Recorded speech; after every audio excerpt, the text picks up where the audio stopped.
संस्थेच्या सचिव आदरणीय माधुरीताई मयूर, सन्माननीय पदाधिकारी वर्ग, माननीय सर्व ज्येष्ठ श्रेष्ठ शिक्षक बंधू भगिनी, कलामंचच्या या आजच्या कार्यक्रमात माझ्या कला विषयाशी संबंधित चित्रनिर्मिती चित्रसंवाद या विषयावर मी माझे विचार आपणासमोर मांडणार आहे। शब्दांपेक्षा माझं प्रभुत्व रेषेवर आहे जास्त, शब्दांपेक्षा माझं प्रभुत्व रंग रेषेवर आहे जास्त। चित्रफलक पाहून तुम्ही म्हणतात छान मस्त, मोहित करते कला तुम्हाला जेव्हा मनी तुमच्या ते वस्त, मोहित करते कला तुम्हाला जेव्हा मनी तुमच्या ते वस्त। म्हणूनच फलकावर तुमचं मनाचं पाखरू बसतं, म्हणूनच फलकावर तुमचं मनाचं पाखरू बसतं। आपण सर्व जन्मतः चित्रकार असतो। शाळेत जाण्याच्या अगोदर आपण बालपणात खडू पेन्सिल यांच्या साहाय्याने अक्षर शिकण्याच्या अगोदर आपण चित्र काढायला शिकतो। एखादं सूर्याचं चित्र आपण काढलेलं असतं, सफरचंद ए फॉर ॲपल जरी असलं तरी आपण ते ए काढत नाही, सुरुवातीला चित्र काढतो, गोलाकार काढतो, त्यात एक दांडी दिलेली असते आणि म्हणतो त्या ठिकाणी की मी सफरचंद काढलेला आहे। ते आपलं भावविश्व वेगळं असतं। तात्पर्य की आपण जन्मतः एक चित्रकार असतो। अल्तामिरा येथील गुहांमध्ये पाहू शकतो स्क्रीनवर, अल्तामिरा येथील गुहांमध्ये आदिमानवाने नैसर्गिक रंगांच्या साहाय्याने, आता नैसर्गिक रंग म्हणजे जे त्या काळातले जे प्राणी असायचे, म्हणजे चरबी असेल किंवा निसर्गातील समजा गवताचा भाग असेल त्यापासून एखादा हिरवा रंग त्याला बारीक करून तयार करणं, एखादा हत्तीसारखा प्राणी असेल त्याचा दात असेल किंवा हाडापासून काळा रंग तयार करणं, अशा नैसर्गिक रंगांपासून अल्तामिराच्या गुहांमध्ये आदिमानवाने काढलेल्या चित्रांपासून तर ॲब्स्ट्रॅक्ट पेंटिंग पर्यंत, आजच्या अलीकडच्या ॲब्स्ट्रॅक्ट पेंटिंग पर्यंत चित्रकलेला विशेष असं अनन्यसाधारण महत्त्व आहे। विष्णू धर्मोत्तर पुराण ग्रंथामध्ये चित्र हे मांगल्याचं प्रतीक मानलं गेलेलं आहे। प्रत्येक चित्राला प्रदर्शित होण्याचा जन्मतः अधिकार असतो। चित्र भिंतीवर लागल्यावर भावना लागतात कळायला, चित्र भिंतीवर लागल्यावर भावना लागतात कळायला, भिंत आणि चित्र यांचं नातं लागतं जोडायला, सौंदर्याचं लेणं लागतं सुरेख त्या कोपऱ्याला, रसिक सुद्धा लागतो त्या चित्राला मनी पुजायला, व रसिक सुद्धा लागतो त्या चित्राला मनी पुजायला। शब्दांना भावनांना अबोल होऊन जेव्हा बोलावंसं वाटतं तेव्हा चित्रनिर्मिती ही होत असते। चित्र ही ग्लोबल लँग्वेज आहे। चित्र कोणाला समजू शकतं। एखादी भाषा आहे, ती भाषा फक्त त्या लोकांना अवगत आहे, त्याच लोकांना ती भाषा समजणार आहे। आदिवासी बांधवांची भाषा असेल ती फक्त आदिवासी लोकांना पूर्णतः समजणार आहे, आपल्याला पूर्ण समजणार नाही। पण चित्र ही अशी लँग्वेज आहे, चित्र ही अशी भाषा आहे की ती जगातल्या कोणत्याही व्यक्तीला सहज समजू शकते। सर्वांना चित्र वाचता येऊ शकतं, समजून घेता येऊ शकतं, फक्त आपण थोडंसं चित्र साक्षर असायला पाहिजे। हो, चित्र साक्षर। आता पाहूया चित्र साक्षर म्हणजे नेमकं आहे तरी काय। आता बऱ्याचदा फलक रंगवलेला असतो, चित्रप्रदर्शन असतं, त्या ठिकाणी फार मेहनतीने एखादा कलाकार त्याची कला सादरीकरण त्याने केलेली असते आणि आपण फक्त सुधरून वा छान म्हणून निघून जात असतो। तर कुठेतरी त्या कलाकाराला थोडंसं वाईट नाही वाटत, पण कुठेतरी खेद वाटतो की या लोकांना पण ही कला समजायला पाहिजे त्या ठिकाणी। तर चित्र साक्षरता नेमकी काय असते त्याबद्दल पाहूया। चित्र समजणं, चित्र वाचता येणं, चित्र समजून घेणं म्हणजे चित्र साक्षरता। आपण सर्वांनी घरात चित्र लावले पाहिजे। प्रत्येक व्यक्तीने घरामध्ये कुठलं तरी चित्र लावलं पाहिजे, भले ते कोणत्याही चित्रकाराचं असतं, पण ते चित्र घरामध्ये लावलं पाहिजे। त्याचबरोबर आपल्या घरामध्ये जे काही लहान मुलं असतात ते अभ्यास कमी आणि चित्र जास्ती काढतात। त्यांना एखादी पेन्सिल दिसली, ज्या भिंती असतील त्या भिंतींवर ते रेघोट्या ओढत असतात, चित्र काढण्याचा प्रयत्न करतात। तर आपण भिंत खराब होते म्हणून त्यांच्यावर रागवतो, तर त्यांच्यावर रागावलं तर त्यांना बिनधास्त चित्र काढतो। आणि त्याचबरोबर जर असं तुम्हाला वाटत असेल की भिंत खराब होते तर त्यावेळेस तुम्ही एखादा कागद, फुल स्क्रिप्टचा कागद असेल मोठ्या स्वरूपाचा, लहान कागद नाही मोठा कागद, त्या फेविस्टिकने त्या ठिकाणी चिपकवा किंवा चित्रपटीने चिपकवा, त्याला सांगा की बाळ तू फक्त याच्याने चित्र काढ आणि फार छान चित्र काढतो, असं त्याला तुम्ही प्रोत्साहन दिलं पाहिजे। आणि त्याचबरोबर जर तुम्ही बालकलेचा अभ्यास केला, बालकला जर बघितली तर लहान मुलांची त्याला लवकर समजत, त्यांनी काढलेले चित्र जे आहे ते त्यांच्या नजरेने समजून आपण घेतलं पाहिजे की तू काय काढलं आहे. अच्छा एखादा गोल काढला असेल तर सूर्य काढला असेल त्याच्या दृष्टीने तर समजून घ्या हा तर सूर्य आहे, छान आहे, वा सुंदर अप्रतिम, असं तुमच्याकडनं त्या ठिकाणी कमिटमेंट झालं पाहिजे त्या ठिकाणी. तर ते म्हणजे चित्र साक्षरता. आणि जर तुम्ही असं केलं नाही तर त्याचा मग घातक परिणाम त्या ठिकाणी होत असतो. मुलांचं आपण कौतुक केलं पाहिजे आणि मुलांना तुम्ही व्यक्त होऊ दिलं पाहिजे. मुलांना व्यक्त जर तुम्ही होऊ दिलं नाही तर मुलं बंड करून होतील आणि बंड केल्यामुळे त्यांच्यात विध्वंसू वृत्ती जागृत होते आणि त्यातूनच मग कुठेतरी हिटलर निर्माण होतो. हो, हिटलरला एक महान चित्रकार व्हायचं, पण त्या गोष्टीला त्याच्या वडिलांच्या घरातून विरोध होता. वडिलांच्या निधनानंतर मात्र तो हिटलर ऑस्ट्रिया या येथील व्हिएन्ना येथे आला आणि फाईन आर्ट अकॅडमीमध्ये त्याने प्रवेश घेतला. त्याची इच्छा होती फाईन आर्ट मला आर्टिस्ट व्हायचं आहे, चित्रकार व्हायचं आहे. मग त्या ठिकाणी प्रवेश परीक्षा दिली, एंट्रन्स एक्झाम जशी आता असते तशी त्याने एंट्रन्स एक्झाम दिली. परंतु हिटलरची जी चित्र आहेत ती आर्किटेक्चरसाठी जास्त प्रभावी आहेत, फाईन आर्टसाठी हिटलरची चित्र प्रभावी नाहीत, असं त्या व्हिएन्नाच्या जे काही अकॅडमी होती तिथले जे संचालक होते त्यांनी त्या ठिकाणी तशा तऱ्हेचा त्या ठिकाणी शेरा दिला की नमुन्याचं चित्र असमाधानकारक आणि शेराला प्रवेश देऊ नये. आणि त्यामुळे अशी ऑक्टोबर 1907 मध्ये अकॅडमीची नोंद आज सुद्धा आपल्याला पाहायला मिळते.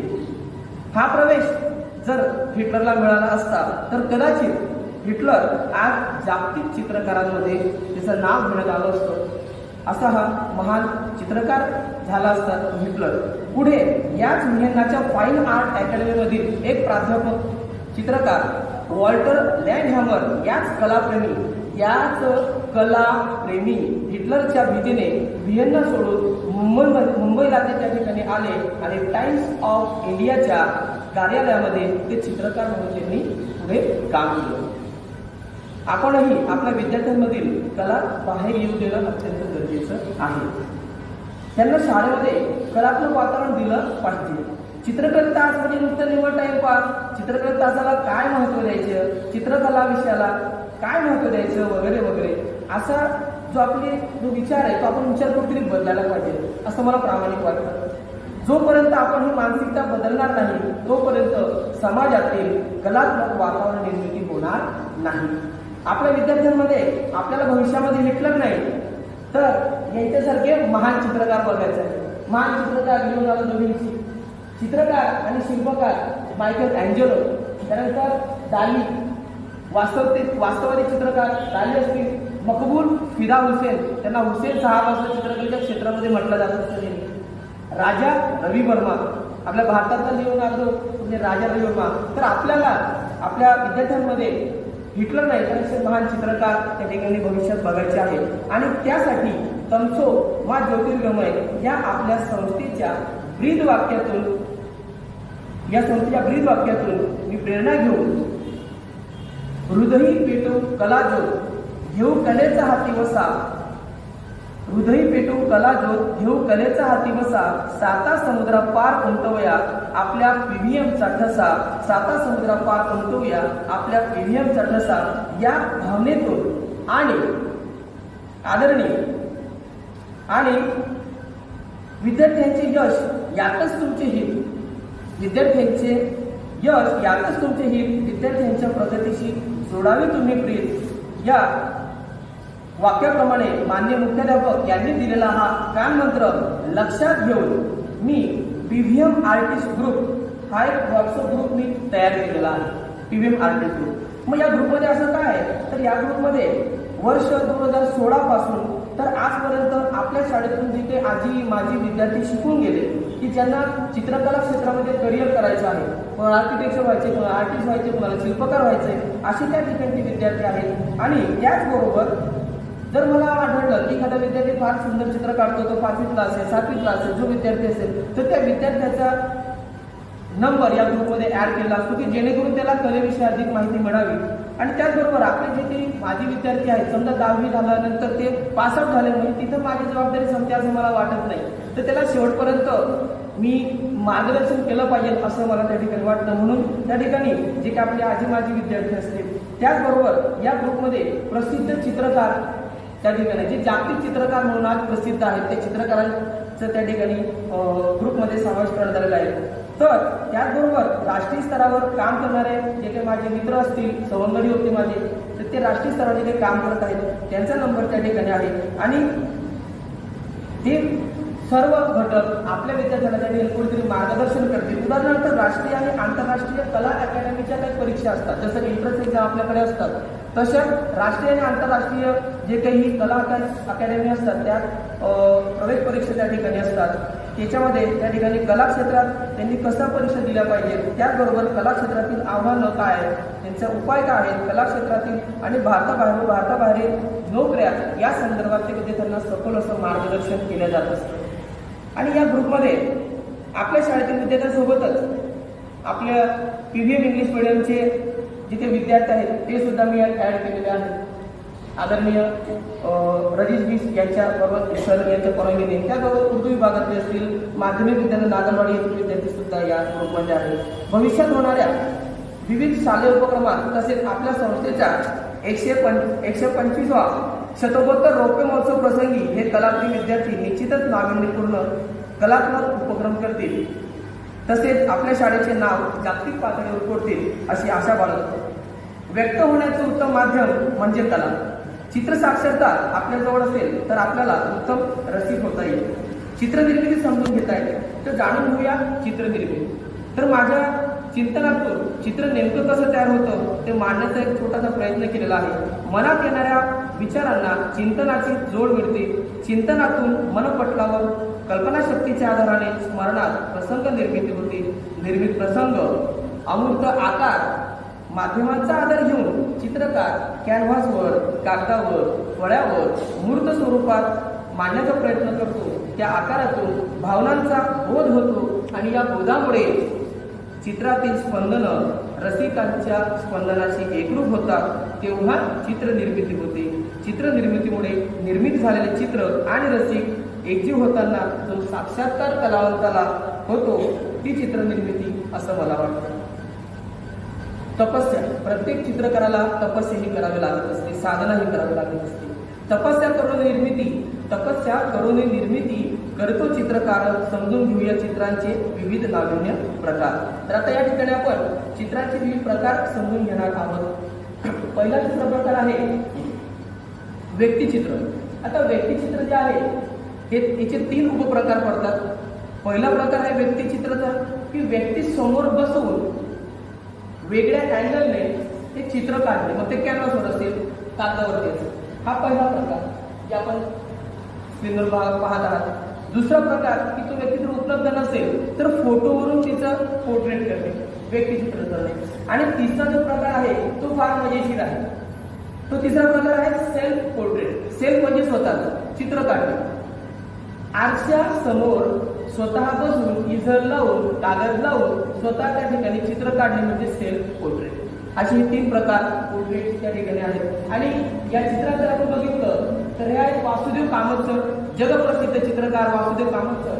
आणि बाजूला जे चित्र आपण पाहत आहोत तर या चित्राला the portrait society of America grand prize 2006चा इंटरनॅशनल अवॉर्ड त्या चित्राला मिळालेला आहे। त्यांच्या पत्नीचं म्हणजेच भारतीय कामत, आज ते या जगात नाही, भारतीय कामत यांचं सरांनी काढलेल्या चित्राला त्या ठिकाणी हा मोठा पुरस्कार मिळाला आहे।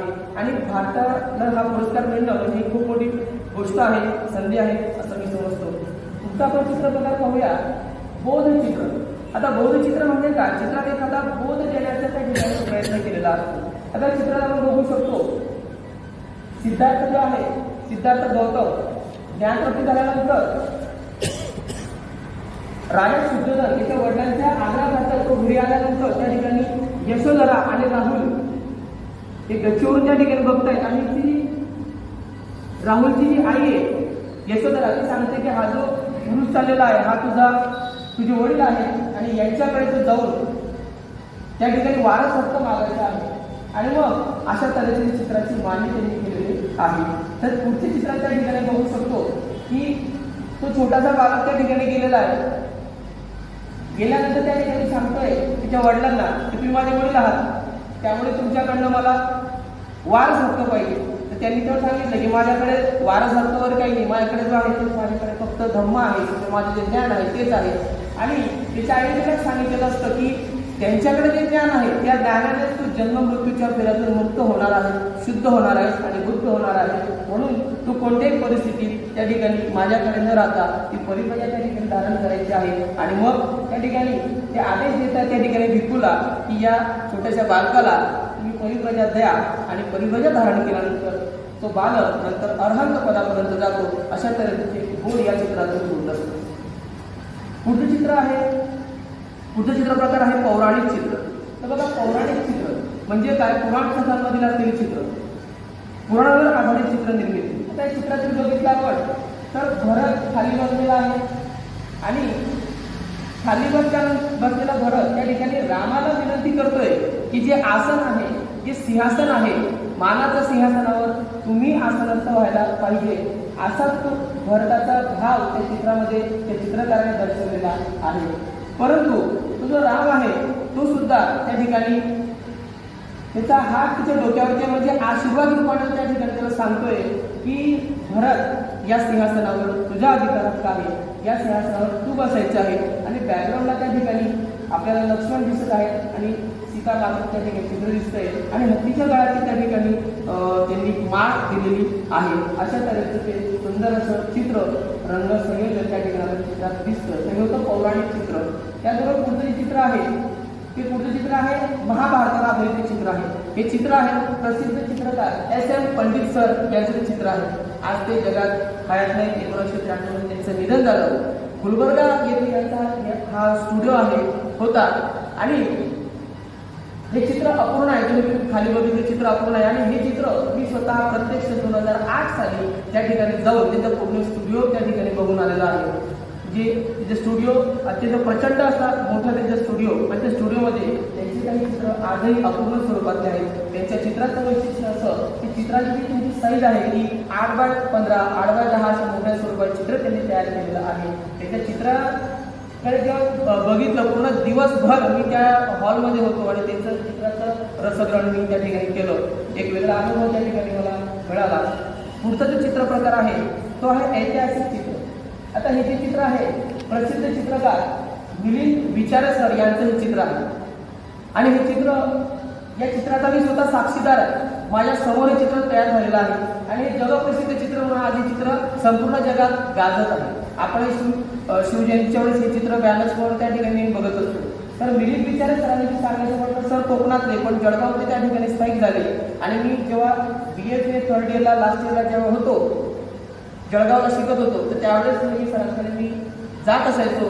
सरांकडलं त्या ठिकाणी चित्राचं त्या ठिकाणी ज्ञान मी घेत असायचो. तर हे सरांनी तयार केलेलं हे चित्र, तर या चित्रामध्ये जवळपास सरांना 6 महिने चित्र पूर्ण करण्यासाठी लागलेले होते. तर हे चित्रामध्ये आता या ठिकाणी दिसत नाही, परंतु जो बॅकग्राऊंडचा जो भाग आहे ऐकण्याचा भाग, तर या चित्रामध्ये आपल्याला जर जेव्हा जेवढं चित्र बघितलं तर त्यात किती घोडे आहेत, किती उंट आहेत, किती लोक त्या ठिकाणी आहेत, अशा तऱ्हेचे ते बारीक संपूर्ण काम त्या ठिकाणी सरांनी सुंदर असं काम त्या ठिकाणी केलेलं आपल्याला आढळतं. तर चित्र म्हणजे काय? निसर्गाच्या सानिध्यात जाऊन प्रत्यक्ष निसर्गाचं चित्रण करणे म्हणजे निसर्ग चित्र. मग नुसतं चित्र काढण्याच्या तर नाही, तर निसर्गाचा अभ्यास करणे त्या ठिकाणी कोणत्याही. आणि या चित्रप्रकाराचं वैशिष्ट्य असं, या चित्रप्रकाराचं वैशिष्ट्य असं की कोणत्याही जगातल्या कोणत्याही आर्ट स्कूलमध्ये हा चित्रप्रकार शिकवला जात नाही, कुठेच नाही. तर हा चित्रप्रकार स्वतःहून शिकून घ्यावा लागतो. प्रत्यक्ष निसर्ग चित्र त्या ठिकाणी आपण जाऊन प्रत्यक्ष तिथे स्केचेस करून प्रत्यक्ष निसर्गाचे रूप बघून त्या ठिकाणी तो निसर्ग आणि निसर्ग टिपणं एवढी सोपी गोष्ट नाही. हे यासाठी सांगू इच्छितो त्या ठिकाणी की ज्यावेळेस तुम्ही स्पॉटवर बसतात चित्र काढायला तर त्यावेळेस लाईट्स जो असतो सूर्यप्रकाश आहे किंवा जे शेड्स आहेत झाडावरच्या या वेगळ्या असतात आणि थोड्या वेळानंतर त्या थोड्याशा बदलत असतात. तर हा एक वेगळा फरक आहे. आपण मोर्शिडाला जेव्हा गेलो आवाज आहे त्यावेळेस त्या ठिकाणी माझा हट्ट होता की मी ग्रुपमध्ये न थांबता मला नदीवर जायचे, चित्र काढायचे आणि आवाज साहेबांनी परवानगी दिल्यानंतर नदीवर जाऊन तो मी हट्ट पूर्ण करून घेतलेला होता. तर अशा तऱ्हेचा हा सर्वात आवडता चित्रप्रकार माझा आहे निसर्ग चित्र. चित्र समजून घेताना चित्र कसं पाहावं, समीक्षकावर आपण का अवलंबून राहावं. चित्र पाहण्यासाठी गाईड म्हणजे समीक्षकाची काही आवश्यकता नसते. बरेच लोक म्हणतात की चित्र पाहण्यासाठी समीक्षक पाहिजे, तर समीक्षकाची काही गरज नसते. समीक्षक हा जो आहे तर समीक्षक म्हणजे गाईड, समीक्षकाची काही आवश्यकता नसते. समीक्षक चित्रांचं विश्लेषण करू शकतो. समीक्षक हा चित्रांचं विश्लेषण करू शकतो, परंतु ते आपल्या हृदयापर्यंत पोहोचू शकणार नाही. त्यामुळे आपण आपल्या कल्पकतेने चित्र पाहायला शिकलं पाहिजे. आता चित्रात आपण पाहणार, चित्रात काय पाहू, चित्रात काय पाहावं. आता चित्रामध्ये काय पाहिलं पाहिजे तर विषय. चित्रामध्ये काय काय आपण बघू शकतो, कोणते चित्र असेल त्याच्यामध्ये विषय, त्यानंतर आशय, माध्यम प्रभुत्व, त्या चित्रकाराचं माध्यम प्रभुत्व. ऑइल कलर मध्ये असेल तर तिथं प्रभुत्व आहे का, ती कुठेतरी चुका आहे ते आपण बघू शकतो. त्या ठिकाणी पोस्टर कलर असेल, पेस्टल कलर असेल, कोडचा असेल, माध्यम प्रभुत्व. त्यानंतर प्राधान्य आणि गौणत्व, गती, तोल, पोत निर्मिती, प्रकाशाचं संयोजन, यथार्थ दर्शन, भावार्थ, विषयाची मांडणी, छायावेध, अॅनाटॉमी, शरीरशास्त्राचा अभ्यास, नवनिर्मिती, नाविन्यता, विविधता, स्पेस, मास, ब्रशिंग, निर्मिती तंत्र यांसारख्या बऱ्याच बाबी चित्रामध्ये आपण पाहू शकतो. आणि एवढं केल्यानंतर तो चित्रकाराचा अभ्यास त्या ठिकाणी आपण बघायला शिकलं पाहिजे. आता यातील काही बाबी आपण पाहून घेणार आहोत, ठराविक बाबी त्या ठिकाणी आपण पाहून घेणार आहोत. तर विषय मांडणी, चित्रनिर्मितीचा विषय कोणता आहे, विषयानुसार चित्र मांडणी केली आहे का ते पाहणे, विषयानुसार चित्रात सर्व घटक आहेत का ते पाहणे, विषयामागे असलेली कथा चित्रात प्रकट त्या चित्रकाराला करता आलेली आहे का ते पाहणे म्हणजे विषय मांडणी.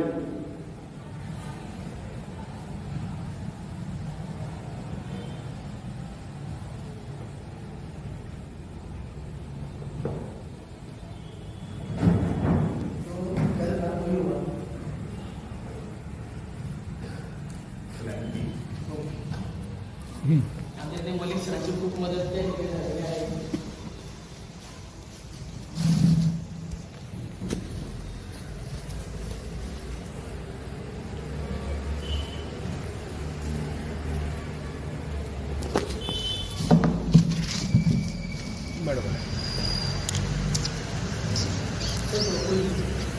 दिसते सर्वांना पुढे येऊन जाणार सर, तुम्ही टेबलच्या पुढे येऊन जातो.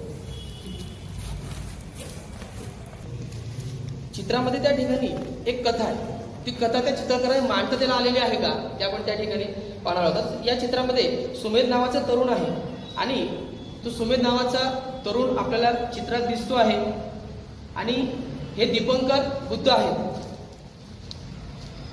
हे जे आहे ते दीपंकर बुद्ध आहे आणि अशी मान्यता आहे की बुद्ध जे आहेत हा एक नव्हते तर ते 28 बुद्ध होते.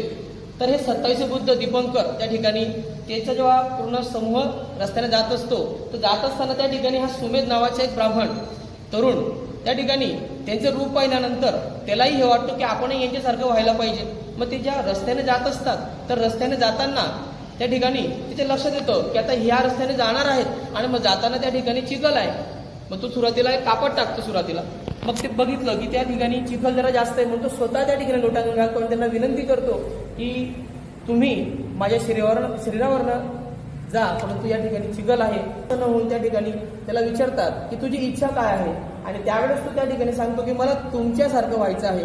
आणि मग ते त्याला सांगतात की ठीक आहे मी तुला माझ्यासारखं व्हायचं. त्या ठिकाणी ते सांगतात की अनेक कल्प म्हणजे अनेक जन्मानंतर त्या ठिकाणी तू सम्यक संबुद्ध होशील, अशा तऱ्हे त्याला त्या ठिकाणी ते एक वर देतात किंवा त्याला एक आशीर्वाद देतात. आणि त्याचबरोबर ही जी तरुणी त्या ठिकाणी आहे मागे फुलं घेऊन उभी असलेली तरुणी, तर त्यावेळेस ती तरुणी मनात विचार करत असते की जर हा व्यक्ती जर बुद्ध होणार असेल तर मी प्रत्येक जन्मात जर याची सोबत केली तर शेवटच्या जन्मात मला सुद्धा अरहंत होता येईल आणि जन्म मृत्यूच्या फेऱ्यामधून मला कायम मुक्त व्हायचं आहे अशी ती मनात इच्छा व्यक्त करते. आणि इच्छा व्यक्त केल्यानंतर जर असं झालं तर किती बरं होईल. आणि ती व्यक्ती ती इच्छा ती दीपंकर बुद्धांना व्यक्त करून दाखवते आणि त्यावेळेस ते दीपंकर बुद्ध सुद्धा त्याला आशीर्वाद देतात आणि सांगतात की जशी तुझी मनातली इच्छा आहे ती मनातली इच्छा तुझी पूर्ण होईल. या तरुणाच्या प्रत्येक जन्मामध्ये त्या ठिकाणी तुझी सहचरणी असतील आणि मग शेवटचा जन्म असतो तर ही तरुणी असते त्या ठिकाणी यशोधरा, जे आपण चित्र बघितलं. आणि हा जो तरुण होता सुमेध, तो तरुण म्हणजे नंतर होतो त्या ठिकाणी सिद्धार्थ गौतम. अशा तऱ्हेचं ही कथा पूर्ण संपूर्ण चित्रावर त्या ठिकाणी मांडलेली आहे. ज्या काळातील घरं असतील, त्या काळातील वातावरण असेल, त्या चित्रकाराने मांडण्याचा त्या ठिकाणी प्रयत्न केलेला आढळतो. आपण आता पुढचं पाहूया चित्र प्राधान्य आशय माफ करा आशय. आता चित्रानुसार आशय स्पष्टीकरण. आता आपण चित्रामध्ये बघितलं किती सुंदर ते चित्र निर्माण केलेलं आहे. आपण कल्पनाही करू शकत नाही. जीजस यांना त्या ठिकाणी क्रूसवर लावल्यानंतर त्यांची सुटका करण्यासाठी साक्षात कोण आलेले आहे? छोटासा बाल कृष्ण त्या ठिकाणी आलेला आहे. आणि आल्यानंतर तो कृष्ण तो जीजसच्या हातामध्ये जे खिळे रोवलेले होते आणि जे जखमा होत्या त्या जखमा तो कृष्ण त्या ठिकाणी त्याची सुटका त्याने केलेली आहे त्या कृष्णाने बालकृष्णाने.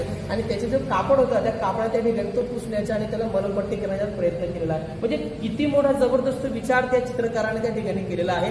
दोन धर्मांना एकत्र आणण्याचं काम त्या ठिकाणी ते केलेलं आहे. असा सुंदर असा आशय. तर चित्रामध्ये आशय सुद्धा आहे का हे सुद्धा आपण त्या ठिकाणी बघितलं पाहिजे. त्यानंतर पुढचं आहे भावार्थ आणि रंगसंगती. त्या चित्रामध्ये किती सुंदर चित्र त्या ठिकाणी तयार केलेलं आहे की चित्रामध्ये ठीक आहे प्राधान्याने गौणत्व काय हरकत नाही. प्राधान्य आता या चित्रामध्ये जर बघितलं आपण हत्तीची सोंड आहे पूर्ण हत्तीने दाखवला आहे म्हणजे हत्तीला गौणत्व दिलेलं आहे. मग प्राधान्य कोणत्या विषयाला आहे की जो नटखट कान्हा आहे छोटासा बालकान्हा त्या बालकांना त्या ठिकाणी त्याला यशोधराने बांधलेला आहे वेलींनी आणि बांधण्यात त्याला भूक लागलेली आहे आणि त्याने त्या ठिकाणी जो हत्ती आहे तो हत्ती त्या ठिकाणी आलेला आहे. आणि समोर इथं गणपती जर आपण बघितलं त्या ठिकाणी समोर गणपती त्या ठिकाणी चित्र आहे आणि ते गणपतीचे चित्र जे आहे ठेवलेले आहेत गणपतीसाठी. आणि तो जो हत्ती आहे तो हत्ती त्या ठिकाणी आल्यानंतर त्या ताटातून तिथून तो उचलल्यामुळे झालं असं आहे की 3-4 जे लाडू आहे ते थोडंसं कुठेतरी खाली पडलेले आहेत. तो सुद्धा चित्रकाराने आणि तो जो कृष्ण आहे जो छोटासा नटखट कान्हा आहे त्याला तो भरवण्याचा प्रयत्न करत आहे. तर तात्पर्य की बॅकग्राऊंडला काही दिलेलं नाहीये की घरदारावर काही नाही म्हणजे फक्त प्राधान्य पुढे दिलं फक्त या विषयाला प्राधान्य देण्यात आलेलं आहे. बाकी विषयाला पुढे प्राधान्य दिलेलं नाही. तर चित्रात आपण प्राधान्याने दोनच सुद्धा त्या ठिकाणी बघितलं पाहिजे. नेक्स्ट पुढचं आहे रंगसंयोजन. रंगसंयोजन प्रत्येक रंग हा जरा वेगळा असतो. तो रंग कोणाच्या बाजूमध्ये लावला जातो याच्यावर त्या ठिकाणी अवलंबून असतो. प्रत्येक रंगाचा वेगळा अर्थ रंगांचा जग वेगळा आहे आणि कलाकाराला सर्व रंग आवडत असतात. तर बघू आपण त्या ठिकाणी आता या चित्रामध्ये आपण बघितलं या चित्रात जर आपण बघितलं त्या ठिकाणी की एक गाय आणि मी एक सांगू इच्छितो की मी आजपर्यंत जेवढेही कृष्णाची आणि गायीची चित्र बघितलेले आहेत त्या चित्रांमध्ये फक्त पांढरीच गाय मला आढळलेली आहे.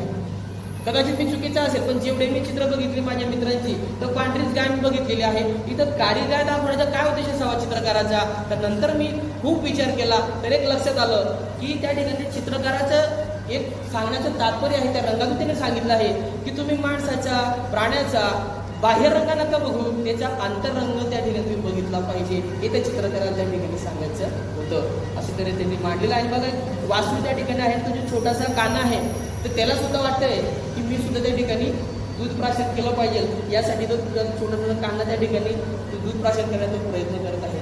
आणि सगळ्यात महत्वाचं की रंगसंगती बघा जास्त रंग नाही वापरलेले आहेत आणि बॅकग्राऊंड फक्त काळा रंग आहे गाय सुद्धा काळी आहे परंतु रंगांचं योग्य संयोजन रंगसंगती सुद्धा आपल्या मनात त्या ठिकाणी खूप मोठा प्रभाव त्या ठिकाणी पाडत असते करत असते असं मला वाटतं. नंतर आपण पुढे बघूया यथार्थ दर्शन. आता या चित्रामध्ये प्रफुल्ल सावंत सरांचे चित्र आहे. नाशिकचे प्रफुल्ल सावंत सर जगप्रसिद्ध चित्रकार ते आहेत तर यांचं त्या ठिकाणी बघूया जवळ आणि दूरतेचा आभास ही चित्रामध्ये आहे. नेक्स्ट सर अॅनाटॉमी असलेला हा सब्जेक्ट हा चित्र प्रकारातला सर्वात माझा आवडता हा चित्र प्रकार आहे सब्जेक्ट आहे अॅनाटॉमी. आता या अॅनाटॉमीमध्ये जर आपण बघितलं तर मानवी हाडं सांगाळा प्राण्यांची अॅनाटॉमी याच्यामध्ये त्या ठिकाणी याचा तो अभ्यास असतो. आणि एक छोटं सांगू इच्छितो त्याच्यामध्ये अनेक असे बारकावे त्या ठिकाणी असतात. पुरुषांचा जर आपण बघितलं हा जो भाग असतो तर हा भाग गोलाकार असतो पण महिलांचा जर कवडीचा भाग बघितला तर तो थोडासा लांबट असतो फक्त कवडीचा भाग त्या ठिकाणी. सर नेक्स्ट हाडांचा सांगाळा सुद्धा चित्र मी काढलेलं आहे त्या ठिकाणी हाडांचा सांगाळा. नेक्स्ट हाताची बोटं तिची अॅनाटॉमी त्या ठिकाणी.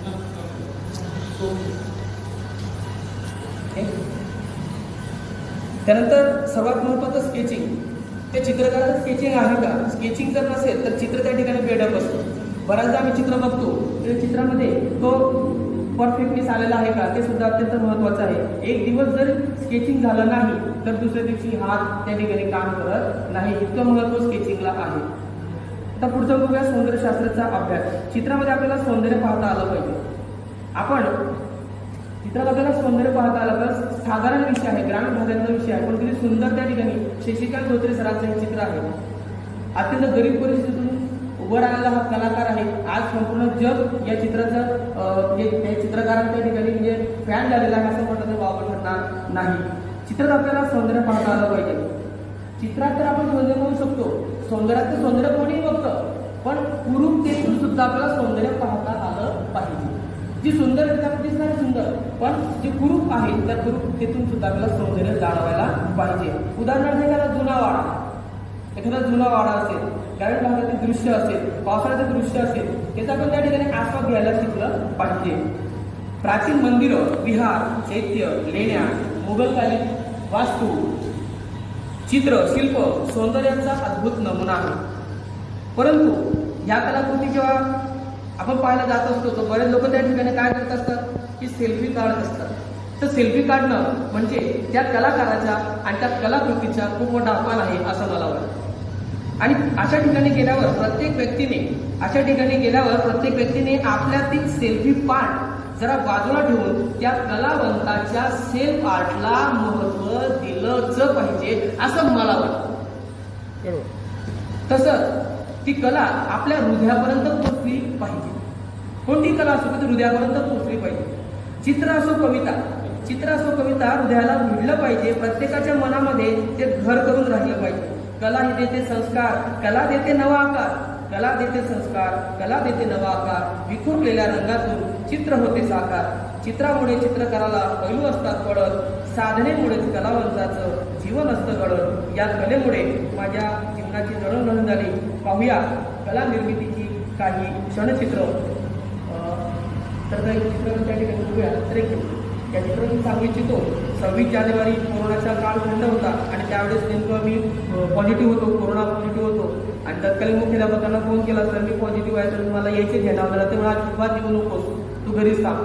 मग घरी थांब म्हटल्यानंतर मला वाईट वाटलं की आपण झेंडावंदन करू शकतो नाही, झेंड्याचं बंधन आपलं राहून जाईल. ती मला खतखत होती, मी आजारी जरी होतो. त्या ठिकाणी मी ती माझं रंगसाहित्य त्या ठिकाणी मागवलं आणि मागवल्यानंतर त्या ठिकाणी त्या अवस्थेत त्या परिस्थितीत मी एक चित्र तयार केलं आणि ते चित्र वर्तमानपत्रात पण आलेलं होतं आणि ते चित्र मी तयार केलं. एक व्हिडिओ त्याचा बनवला आणि बनवल्यानंतर त्यावेळेस मी थांबलो नाही तर तो आपल्या वर्गाचे ग्रुप जे व्हॉट्सअप ग्रुप होते त्या प्रत्येक वर्गाच्या व्हॉट्सअप ग्रुपवर पाठवला. आणि त्याच्याकडनं भेटलं काय मला तर दुसऱ्या दिवशी झालं असं की बऱ्याच विद्यार्थ्यांची पर्सनल मला व्हॉट्सअपवर त्यांनी हेच चित्र मला पुन्हा काढून पाठवलेलं होतं. म्हणजे काहीतरी चांगलं केलं, ते एक छोटंसं समाधान मला मिळालं. आणि माझ्या कलेतून मी त्या ठिकाणी आपल्या राष्ट्रीय ध्वजाला सलामी दिलेली आहे. तर सर्वांना एक नम्र विनंती असेल की राष्ट्रीय ध्वजाचं जे चित्र आहे त्या राष्ट्रीय ध्वजाच्या चित्राला त्या ठिकाणी राष्ट्रगीताचं म्युझिक दिलेलं आहे. तर आपण सर्वांना एक नम्र विनंती करतो, आपण जागेवरती उभं राहावं ही आपल्याच नम्र विनंती आहे. चित्र असेल ठीक आहे, थोडंसं ऍडजस्टमेंट करा, तेवढं ऍडजस्ट करा. चित्राचं त्या ठिकाणी आपण आनंदही घेणार आहोत आणि चित्र सुद्धा आपण आवर्जून पाहायचं आहे. तर प्लीज साऊंड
व्यक्ती खाली धन्यवाद सर. पुढचं जे चित्रप्रकार आहे निसर्ग चित्र, एक छोटासा एक मिनिटाचा व्हिडिओ आपण त्या ठिकाणी बघूया.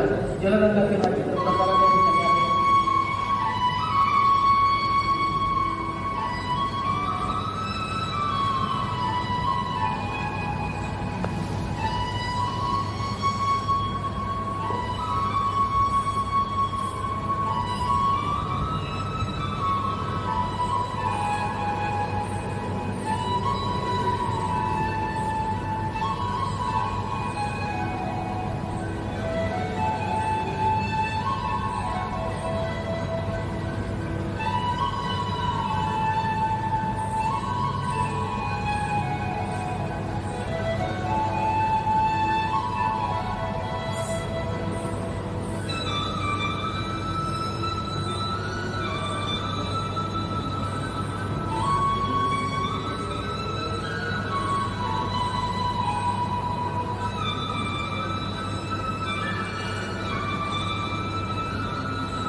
मस्त.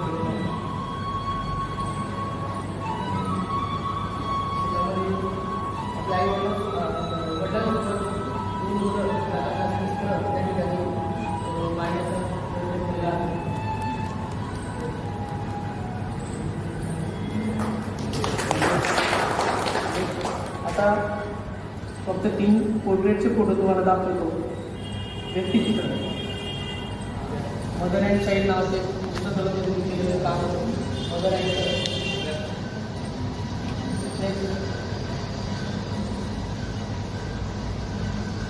आता आम्ही तापकर साहेब शताब्दी महोत्सवाला आपल्याकडे आलेले होते.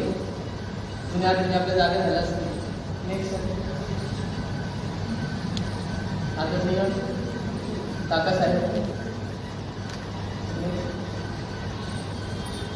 आणि छोटीशी चिमुकली काढलेलं आहे चित्र. होता काही क्षण भारताचे महामहिम राष्ट्रपती पहिल्या महिला राष्ट्रपती आदरणीय प्रतिभाताई पाटील यांना ही चित्रस्थानी चित्र मी दिलेलं होतं. प्रतिभाताई पाटील त्यानंतर 22 अधिकाऱ्यांचा सत्कार गिफ्ट समूह फाउंडेशनतर्फे झाला होता. त्या सत्कार समारंभात पहिल्यांदा प्रकारांवर उज्ज्वल लेखन साहित्य त्या ठिकाणी केस चढवत होते. त्याच केसवर आधारित चित्रनिर्मिती करून त्या ठिकाणी त्यांना चित्र दिलेलं होतं. सगळे खानदेश महोत्सव जो होता त्या खानदेश महोत्सवामध्ये त्या ठिकाणी साहित्यिक आणि कला यांची समिती होती. त्या समितीमध्ये मी सुद्धा काम केलेलं आहे जिल्हाधिकारी कुणाल कुमार साहेबांसोबत. त्यानंतर हे थोडं चॅलेंजिंग काम आलं होतं. PFA ठरलेला असताना त्या ठिकाणी मुंबईचा जो ताज हल्ला झाला होता तो हल्ला झाल्यानंतर माझ्या मनावर त्या गोष्टीला खूप मोठं गांभीर्य आलं, म्हणजे खूप मोठा हल्ला झाला होता माझ्या मनावर सुद्धा, असं तुम्ही करू शकता आपण. आणि एका वर्षानंतर जळगावमध्ये जळगाव जिल्हा पोलीस दल आणि जे इरिगेशन सारख्या 15-20 संघटना एकत्र आल्या आणि त्यांनी एक कार्यक्रमाचं आयोजन त्या ठिकाणी केलेलं होतं. मी विद्यार्थी होतो, BMचा विद्यार्थी होतो आणि त्यावेळेस SP साहेबांकडे आमचं कॉलेज समोर होतं, SPच्या समोरच, त्यामुळे तिथून येणं जाणं आमचं असायचं. स्केचिंग वगैरे करताना त्यांनी बघितलेलं होतं. मग त्या ठिकाणी येजिरमाय सरांनी मला SPकडे नेलं आणि सांगितलं त्या ठिकाणी की ताज विषयी आपल्याला कार्यक्रम करायचा आहे, तर मग तू काय करू शकतो. म्हणलं ठीक आहे सर, मी चित्र करू शकतो. मी काही स्केचेस केलेले होते त्या ठिकाणी. मग त्यांना स्केचेस दाखवले. मग तू हे चित्र किती मोठं तयार करू शकतो. आता आमची ती कॅनवाची साईज होती कॉलेज शिकलं 3x3 फुटाची होती. पण नंतर मग हे चित्र जे होतं त्यांनी सांगितलं अजून मोठं चित्र पाहिजे. म्हटलं मग ठीक आहे. मग 8x थोडासा कॅनव्हास लावला आणि चॅलेंज असं होतं की ऑइल कलर जे आहे ते 1 महिना लागतो ऑइल कलर सुकायला आणि मला फक्त 2च दिवस होते माझ्याजवळ त्या ठिकाणी. मग एवढ्या कमी कालावधीमध्ये मी जवळपास 18 तास काम केलेलं आहे त्या चित्रासाठी. 2 दिवस कंटिन्यू काम ते चाललेलं आहे. फक्त एक जेवणासाठी मी तेवढं फक्त ब्रेक घेत असायचो आणि एक 5-10 मिनिटं किंवा 1 तास फक्त झोपत असायचो. तर 2 दिवस कंटिन्यू सलग काम केल्यानंतर 8x थोडासा एक मोठं भव्य दिव्य असं ते चित्र त्या ठिकाणी तयार केलं होतं. ते चित्र आणि चित्राच्या ठिकाणी शांतीचं प्रतिभा केली की कबूतर हाती घेतलेलं आहे. कारण जी मेंदूची आहे ती मेंदूची सुद्धा त्या ठिकाणी रडते आहे. रडून दिसून ती त्या ठिकाणी आग घेण्याचा प्रयत्न करते आहे. आणि तो तार त्या ठिकाणी आणि हा काळा कॅनव्हासवर केलेलं त्या ठिकाणी काम. Next sir.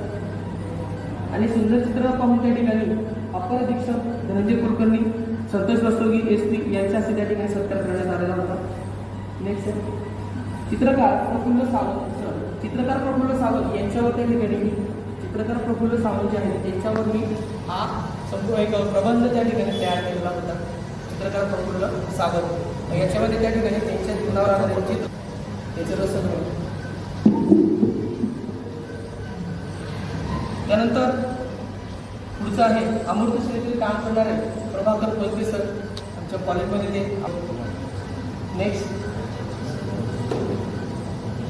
लोकमत युवा मंचला त्या ठिकाणी बोलवलं तर. नेक्स्ट